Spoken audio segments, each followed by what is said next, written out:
viewers,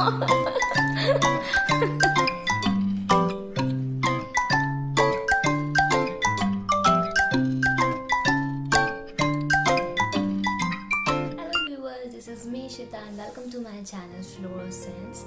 Hope you all are doing good. First of all, please excuse me if you are having trouble hearing me because I'm speaking very slow. My husband having meeting in the next room, so I have to speak very slow, so please excuse me for that. It has been so long that I haven't posted any single video for you guys, but the waiting time is over and now I will start myself posting video every Saturday. Previously I was in Toronto and after that we moved to Montreal.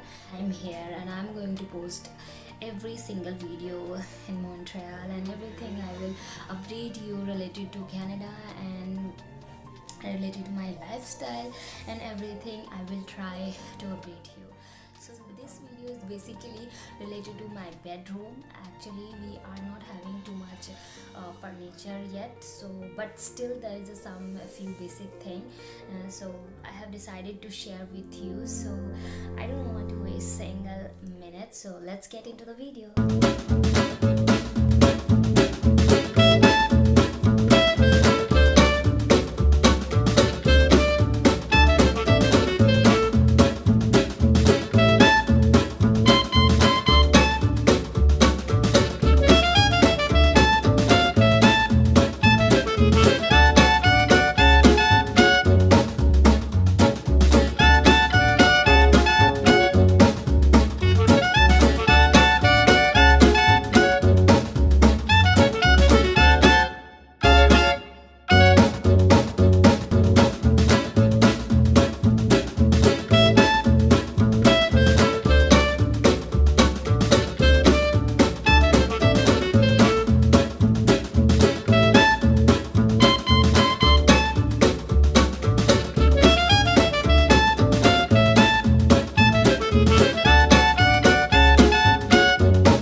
finally I'm done with my video. Hope you all like this video. If you have anything you want to share with me, please do comment on the comment section, and also please let me know if you want any kind of video related to another thing, like something related to skincare, something related to your hair and everything, room DIY and anything. Please do comment. And this is the small thing which I want to share with you, and I really feel so happy because I am connected with you guys now, and it's really mean to me a lot, and it's really happy moment for me, that because I'm talking to you and I'm making video for you guys. I'm so excited because I'm back to YouTube, and I'm really feeling so excited. So hope you like this video, and if you really like it, please give a big thumbs up and share it with your friends. So I will see you in my next video. Till then, bye bye and love